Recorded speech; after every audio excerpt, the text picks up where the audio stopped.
Shalom Bapak Ibu Saudara yang dikasihi Tuhan. Sekali lagi shalom. Berikan dulu kemuliaan bagi Tuhan. Berikan tepuk tangan yang mulia yang kuat. Haleluya. Ini adalah momen-momen suatu yang sering kita alami akhir-akhir tahun ya. Satu kerinduan bagi kita untuk merayakan hari kelahiran Tuhan Yesus Kristus dan menyambut tahun yang baru. Kiranya sedemikian juga kerinduan kita di pagi hari ini untuk memuji-muji Tuhan, untuk datang masuk hadirat Tuhan, menyenangkan hati Tuhan, dan menaikkan ucapan syukur kita atas kebaikan Tuhan. Haleluya. Sebelum kita memulai ibadah kita, mari kami undang jemaat Tuhan untuk boleh bersaat dan bersejenak. Silakan tunduk kepala. Kita saat itu nyatakan segala kerinduan bagi Tuhan di pagi yang indah ini. Apa yang Tuhan ingin lakukan berbuat bagimu. Dia Allah yang maha mengasihi, maha mengampuni.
datang untuk menyelamatkan kami.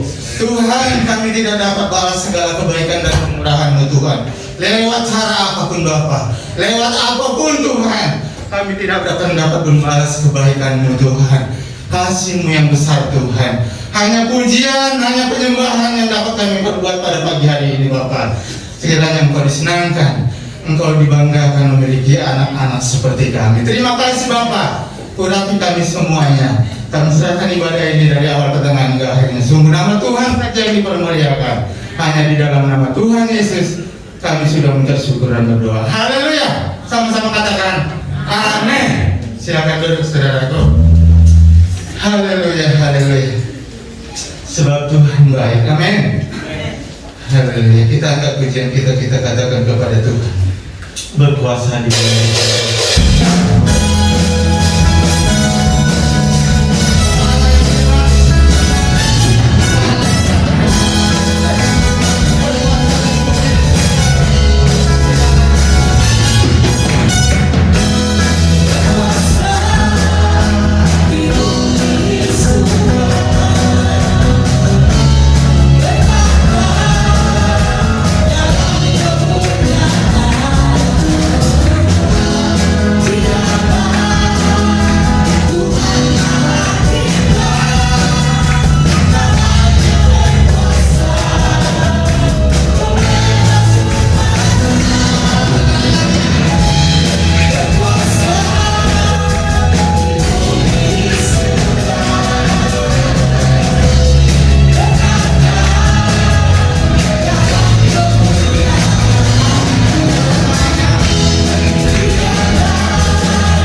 Sungguh mulia Tuhan, sungguh dahsyat Engkau Tuhan. Maka pada pagi hari ini kami menyatakan Engkaulah Raja kami, Engkaulah Raja kami, Engkaulah Allah kami yang berdaulat atas hidup kami Tuhan. Haleluya Yesus, Engkau dahsyat, Engkau luar biasa. Satu kerinduan bagi kami untuk hidup di dalam kebenaran Tuhan. Maafkan kami Bapa,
hidup kami benar-benar mencerminkan kemuliaan.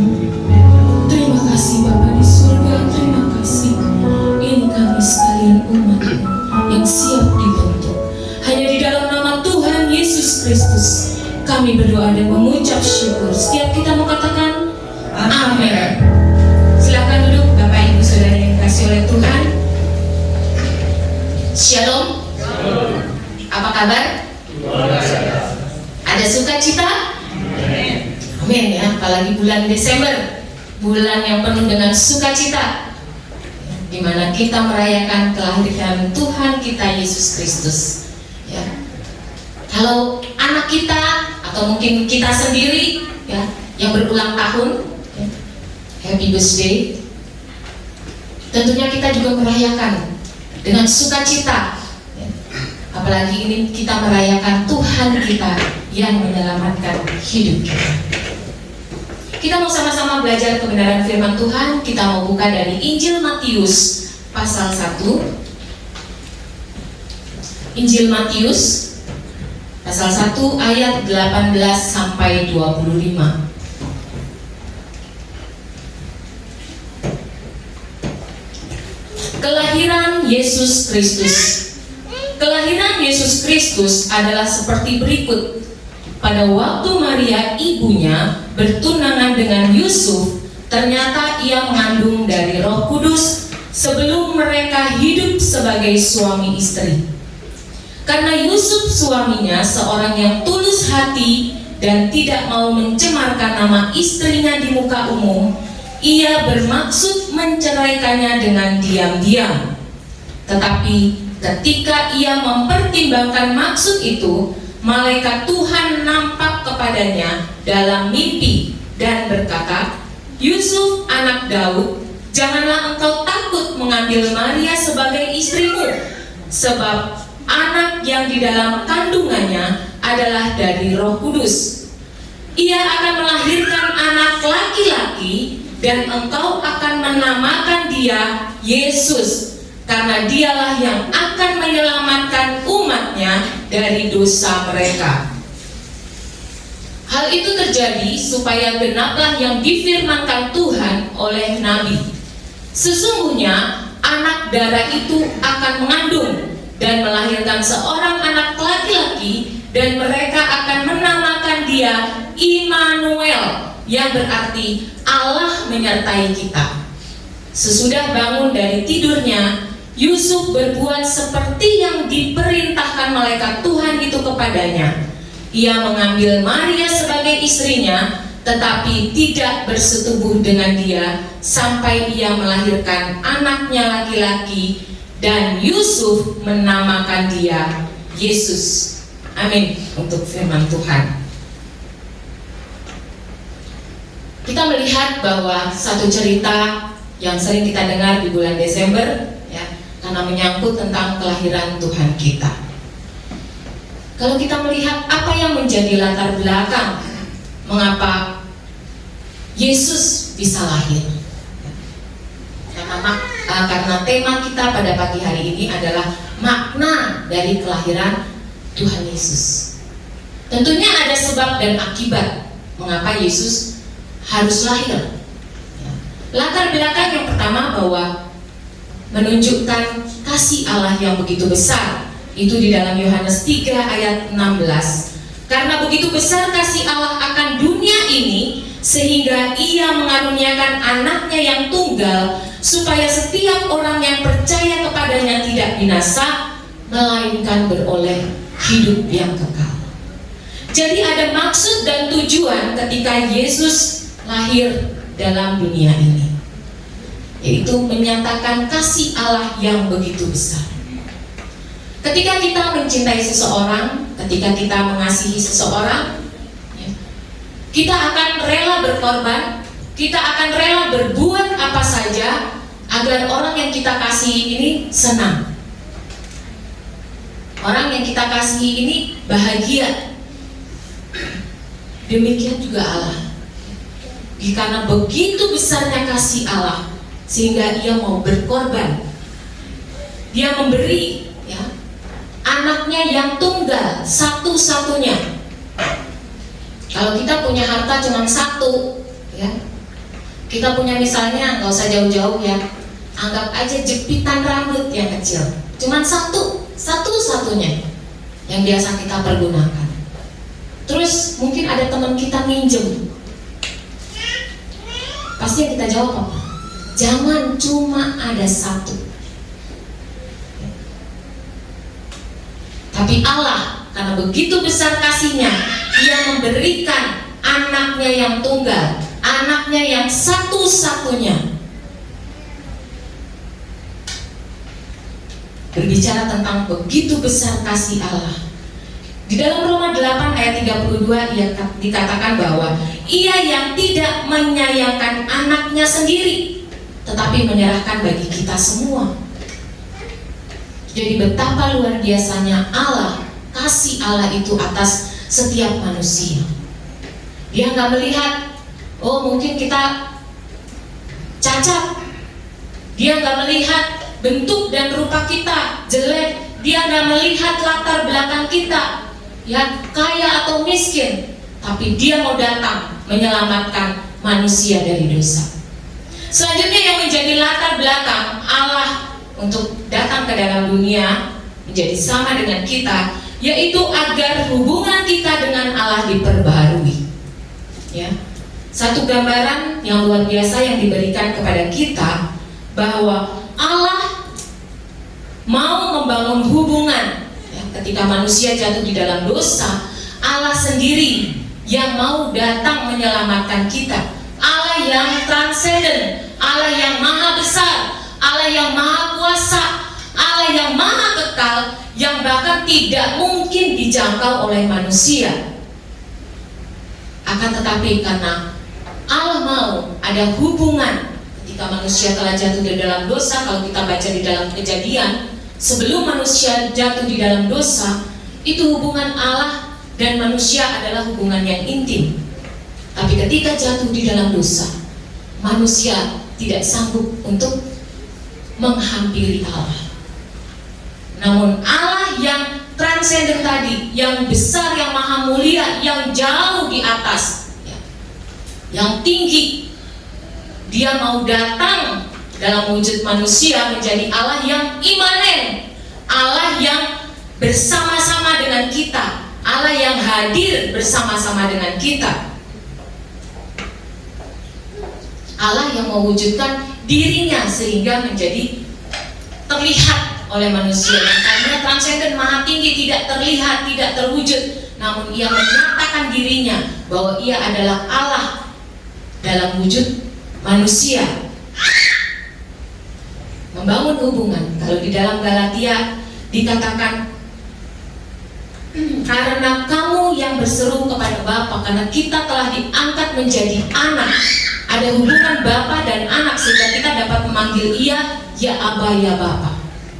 Kalau satu hubungan yang serasi, ya Bapa dan anak, melambangkan keintiman, berarti kita tidak bisa dipisahkan dari Allah. Lalu apa makna dari kelahiran Tuhan Yesus atau kehadiran Tuhan Yesus ke dalam dunia ini?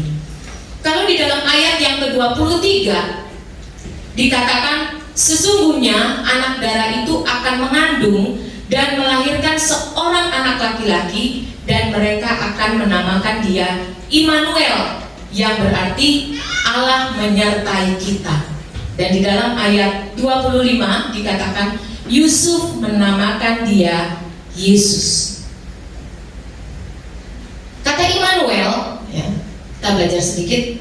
Kata Immanuel berasal dari bahasa Ibrani yang merupakan gelar terdiri dari dua kata, El dan Immanuel. Kata El sendiri dari Alef dan Lamet. Ya. Alef itu lambangnya kepala sapi, yang berarti lambang kekuatan, lambang kekuasaan, kekuatan, kebesaran, kejayaan. Lamet lambang tongkat gembala, melambangkan kekuasaan. Dan Immanuel sendiri berarti beserta kita.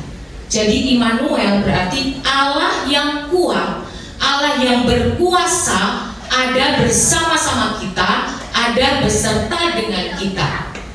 Dan kata Yesus sendiri itu berasal dari kata Iesos, ya, atau Yosua di dalam bahasa Ibrani. Itu terdiri dari dua kata, yaitu YHWH, ya, atau Adonai, dan Yasya, menyelamatkan. Jadi Yesus itu berarti Allah yang menyelamatkan. Di dalam Yesaya 43 dikatakan, Akulah Tuhan dan tidak ada juru selamat selain daripada. Jadi makna kedatangan Yesus atau kelahiran Yesus, kehadiran Yesus di dunia ini adalah agar Ia menjadi Allah yang Immanuel itu. Ia menjadi Yesus, ya, di dalam kehidupan kita. Allah yang beserta dengan kita. Allah yang besar, Allah yang berkuasa, Allah yang kuat, yang ada bersama-sama dengan kita. Ini berarti bahwa yang pertama, adanya jaminan keselamatan dari Allah agar kita memperoleh hidup yang kekal. Berbicara tentang jaminan, apalagi ini adalah jaminan keselamatan, jaminan jiwa adalah satu hal yang penting sekali, bahkan teramat penting. Apa gunanya seseorang memperoleh seisi dunia, namun dia kehilangan nyawanya, dalam arti dia tidak memiliki kehidupan yang kekal.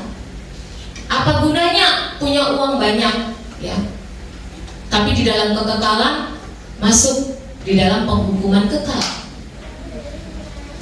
Apa gunanya kita hidup senang, enak, ya, berkelimpahan, sehat, kuat, namun kita tidak memiliki keselamatan kekal? Maka Yesus datang, Yesus hadir menjadi Immanuel, yaitu Ia memberikan jaminan keselamatan. Kalau kita sebagai anak pejabat, ya, apalagi anak presiden, penguasa, ya, boleh dikatakan ada jaminan keselamatan. Kemana-mana dikawal, ya. Supaya apa? Menjaga keselamatan. Walaupun mungkin kita lihat anak presiden, mungkin dia jalan sepertinya nggak ada pengawal, tetapi mereka menggunakan pakaian yang sama, maksudnya seperti orang biasa, mungkin hanya pakai batik, ya, tapi mereka dengan sigap siap menjaga, memberikan jaminan keselamatan bagi anak pejabat ini. Apalagi kita sebagai anak-anak Tuhan, yang dimana kita mempunyai Allah yang besar, Allah yang berkuasa, Ia memberikan jaminan keselamatan kekal itu. Jadi betapa bersyukurnya kita bahwa Ia telah datang menebus kita.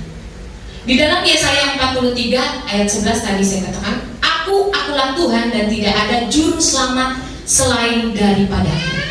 Jadi Yesus yang adalah Tuhan, hanya Dia yang menjadi juru selamat. Janji keselamatan itu terjadi di dalam kehidupan kita. Bahkan di dalam Yesaya 56 ayat 1 ditegaskan, beginilah firman Tuhan, taatilah hukum dan tegakkanlah keadilan, sebab sebentar lagi aku datang. Sebentar lagi aku datang, keselamatan yang daripadaku kepadamu dan keadilanku akan dinyatakan. Jadi Yesus akan datang kepada kita. Itu adalah satu jaminan keselamatan. Maka Yesus katakan, Akulah jalan dan kebenaran dan hidup. Tidak ada seorang pun yang datang kepada Bapa kalau tidak melalui aku. Betapa luar biasanya Allah yang menebus kita. Jadi kalau berbicara Natal, itu adalah satu paket. Kedatangan Tuhan Yesus, ada kelahiran, ada kematian, dan ada kebangkitan. Sehingga jaminan keselamatan itu benar-benar nyata, bahwa ia memproklamirkan dirinya bahwa ia adalah benar-benar Tuhan. Dia adalah benar-benar Allah. Selanjutnya, makna kelahiran atau kedatangan Yesus Kristus ke dalam dunia ini adalah adanya jaminan pemeliharaan Allah di dalam kehidupan kita.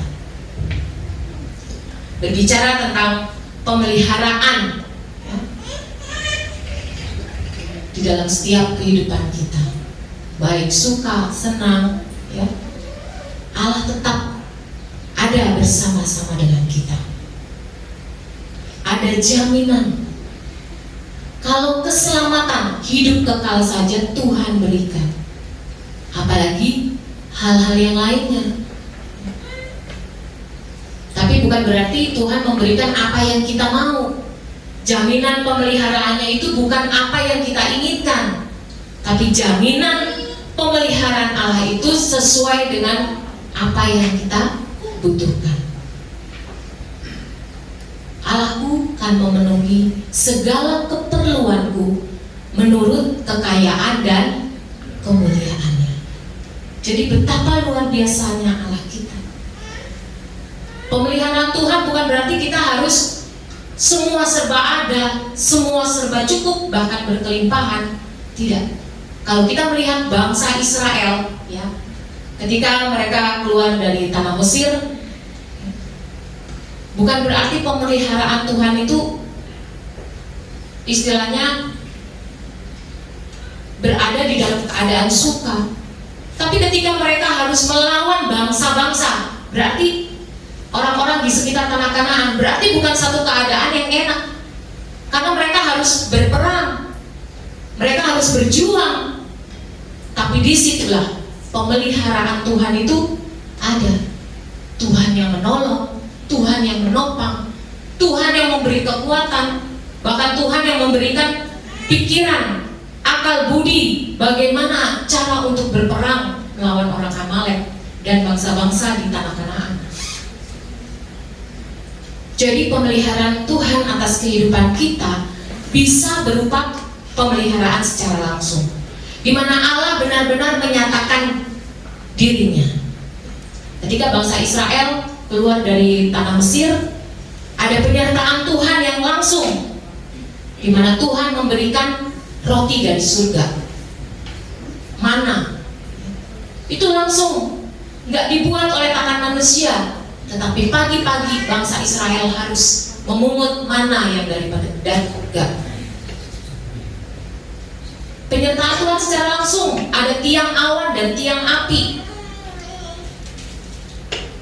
Kalau siang ada tiang awan sehingga mereka tidak kepanasan. Karena di padang gurun panas bisa berapa derajat itu ya, kalau di padang gurun ya. Kalau kita nonton film-film ya, ada tiang api. Di padang gurun itu kalau siang panas, tapi kalau malam dingin sekali. Tapi penyertaan Tuhan secara langsung, ada tiang api, di mana selain menerangi juga memberikan kehangatan. Betapa luar biasanya Tuhan dengan pemeliharaan secara langsung. Pemeliharaan Tuhan juga bisa tidak langsung, di mana Tuhan memakai orang-orang di sekitar kita untuk menopang kita. Tuhan dapat memakai siapa saja untuk memelihara kehidupan kita.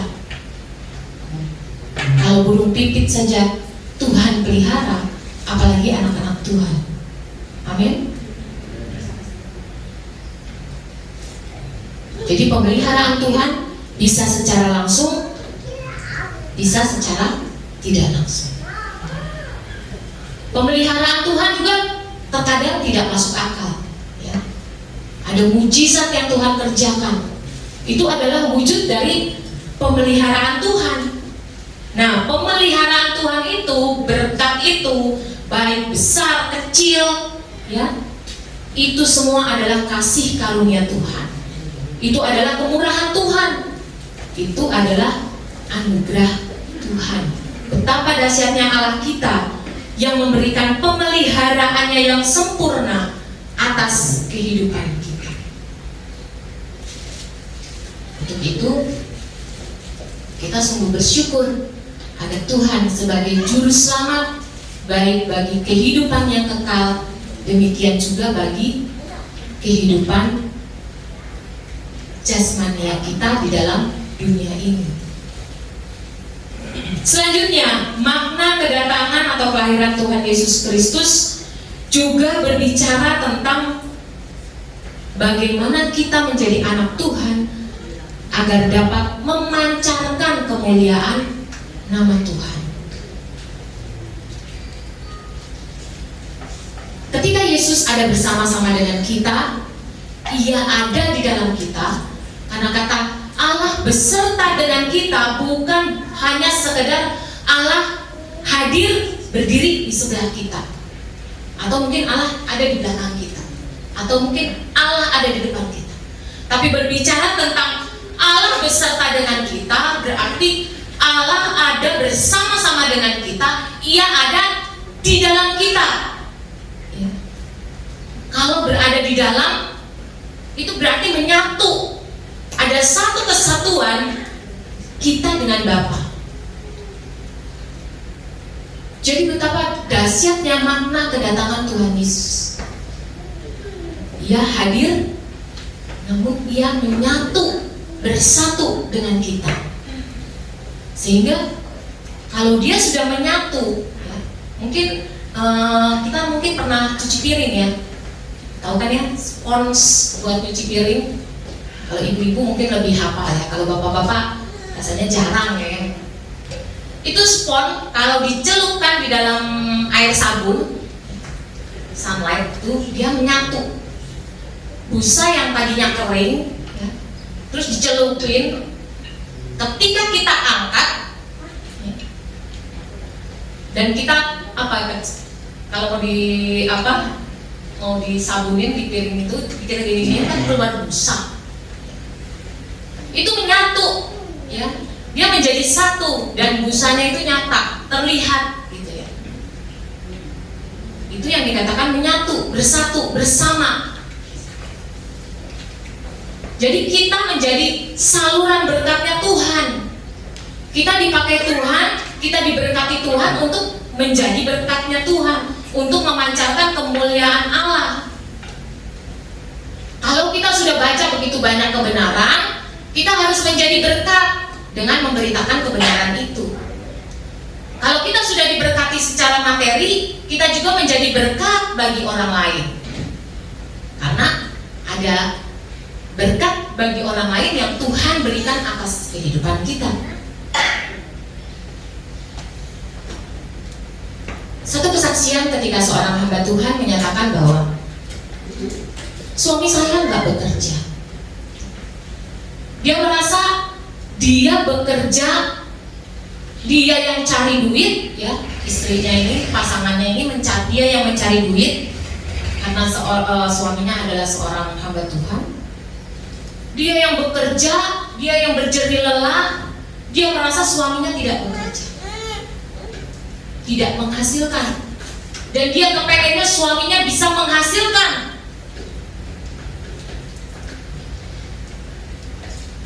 Tanyakan waktu menikah sudah tahu hamba Tuhan ya, memang tidak bekerja, sudah bisa menerima konsekuensi. Ketika dia cerita, ketika dia bekerja mulai dari hal yang kecil ya sampai sudah lumayan, tapi dia merasa lelah karena dia sendiri yang menopang keuangan keluarga. Kita katakan refresh lagi deh. Kamu diberkati Tuhan untuk memberkati suamimu, untuk memberkati anak-anakmu, seisi rumah. Jadi yang kita kerjakan, yang kita lakukan bukan untuk diri kita sendiri. Demikian juga suami. Suami ketika bekerja bukan berarti suami yang mencari uang benar-benar dari suami. Karena apa? Sebenarnya suami diberkati Tuhan, ya, bisa punya jabatan, bisa punya uang, itu untuk memberkati istri anak-anaknya. Dan mungkin orang tua, ditambah dengan keluarga, ditambah orang-orang di sekitar, ditambah dengan gereja, pelayanan. Memang Tuhan berikan harta itu, ya. Jadi jangan kita berpikir bahwa oh enggak, itu saya, kekuatan saya. Enggak, ketika Tuhan bersama-sama dengan kita, Tuhan bekerja di dalam kehidupan kita agar kita bisa menjadi berkat. Tuhan katakan, aku adalah terang dunia. Di dalam aku tidak ada kegelapan, dan akulah yang mempunyai terang. Sehingga ketika di dalam Matius dikatakan, ya kamu adalah terang dunia. Selanjutnya di dalam Matius 5 ayat 16, demikianlah hendakmu terangmu bercahaya di depan orang, supaya mereka melihat perbuatanmu yang baik dan memuliakan Bapamu yang di surga.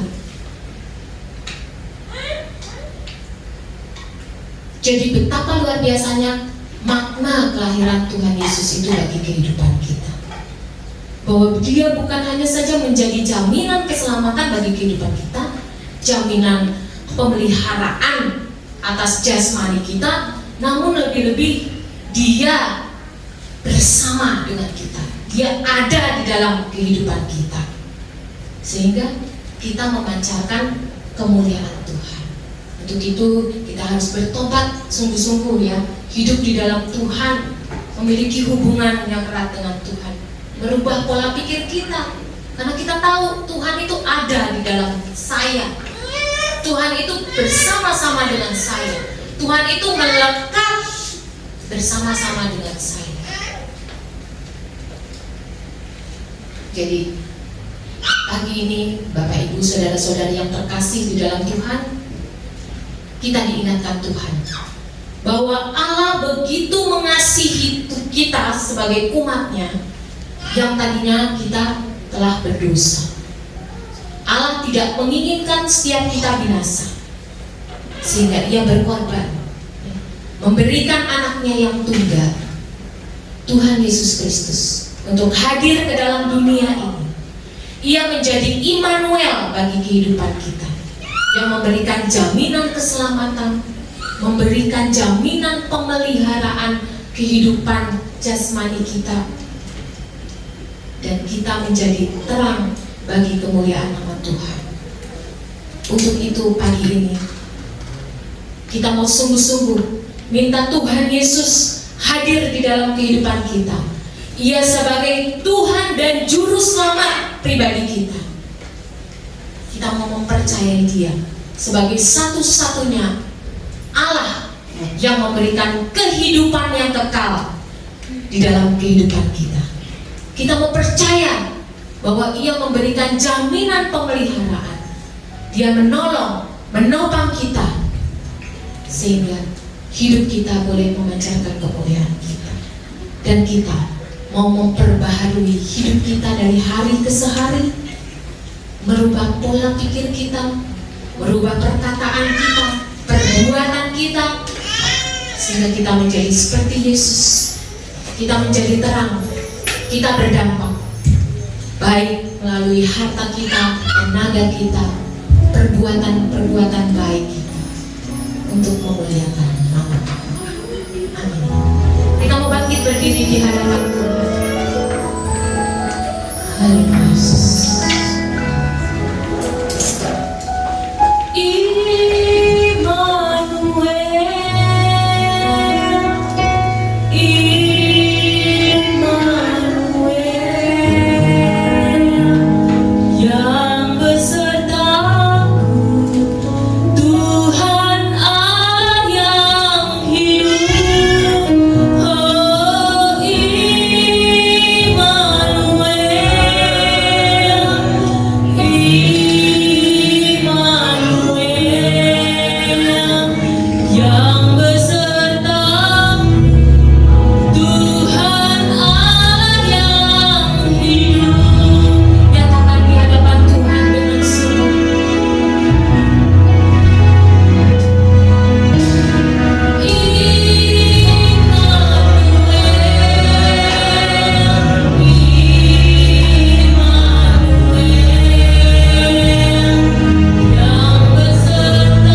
Immanuel. Allah yang maha besar, Allah yang maha kuat, Allah yang perkasa, Allah yang aktif, Allah yang tidak tinggal diam, menyertai kami. Kami bersyukur atas jaminan yang Tuhan telah berikan, yaitu keselamatan, pemeliharaan dan penyertaan Tuhan yang sempurna dalam hidup kami. Bapa, terima kasih ajar kami terus hidup berkenan di hadapan Tuhan atas setiap segala berkat yang Tuhan telah berikan kepada kami. Berkati hamba-Mu Ibu Pendeta Eva Sulistianti, Tuhan akan memberkati, mengurapi, memberi hikmat, dan menjadikan berkat untuk pelayanan di tempat ini. Suami putra putrinya diberkati Tuhan, dan setiap pekerjaan dan usahanya dibuatnya berhasil. Dan keluarga ini bukan sebatas diberkati, tetapi ia boleh menjadi berkat dan nama Tuhan dipermuliakan. Bapak, terima kasih berkati seluruh jemaat-Mu Tuhan. Hamba mengangkat tangan, kiranya berkat Allah turun atas mereka sekalian, yaitu berkat kesehatan dan damai sejahtera Allah, berkat sukacita, ketenangan dan ketenteraman. Setiap usahanya dibuatnya berhasil, tercukupi dalam segala hal, dan biarlah sungguh jemaat Tuhan semakin dekat dengan Tuhan. Anak-anak yang kuliah dan sekolah, buat mereka sungguh-sungguh kuliah dan sekolah dengan takut akan Tuhan. Bapak, terima kasih. Doa kami buat ibadah dan perayaan Natal tanggal 24 sore maupun ibadah Natal tanggal 25 minggu yang akan datang, Tuhan tolong. Perlindungan dan penyertaan Tuhan nyata, persiapan demi persiapan panitia hari besar Tuhan berkati dan tidak sia-sia. Kami ingin menyuguhkan sesuatu yang indah di mata Allah, dan Tuhan tersenyum untuk ibadah itu. Bila ada damai Natal dan sungguh-sungguh damai Natal kami boleh rasakan. Bapak, terima kasih seluruh jemaat Tuhan yang telah membuka dompetnya untuk Natal. Jangan biarkan mereka berkekurangan. Mereka semakin diberkati Tuhan, dan menyadarkan kami diberkati untuk menjadi berkat untuk orang-orang di sekeliling kami. Apatah lagi untuk pelayanan di tempat ini dan pelayan-pelayan yang mengasihi Engkau. Bapak, terima kasih. Kami percaya kami semua sudah diberkati Tuhan. Bagi jemaat yang sakit, Tuhan akan tolong. Tuhan yang memberi kesembuhan buat mereka sekalian. Sebelum jemaat Tuhan pulang, jemaat Tuhan akan memberikan persembahan bagimu. Ajar mereka memberi dengan sukacita dan bukan dengan terpaksa, sebab Allah mengasihi orang-orang yang memberi dengan sukacita. Jemaat semakin diberkati Tuhan, dan ini biarlah bukan sekadar kata-kata penghiburan, tetapi menjadi sebuah kenyataan. Orang yang mengasihi Tuhan tidak pernah berkekurangan. Berkati negeri ini dengan keamanan dan ketenteraman. Pemerintah daerah sampai pemerintah pusat, Presiden kami Bapak Insinyur Joko Widodo, Tuhan memberikan hikmat. Wakil dan para menteri, Tuhan memberikan hikmat untuk negeri ini, sehingga keamanan dan kenyamanan nyata, perekonomian membaik dan usaha semakin maju. Sebab semuanya berdampak dalam hidup umat Allah. Pimpin kami pulang sampai ke rumah dengan selamat, dengan penuh sukacita, dengan membawa berkat. Saudara, arahkan mata hatimu kepada Tuhan. Terimalah berkat dari Allah, yaitu damai sejahtera dari Bapa surgawi, kasih setia dari Yesus Kristus Tuhan, dan persekutuan Roh Kudus menyertai seluruh jemaat yang sekarang sampai Maranatha. Di dalam nama Tuhan Yesus Kristus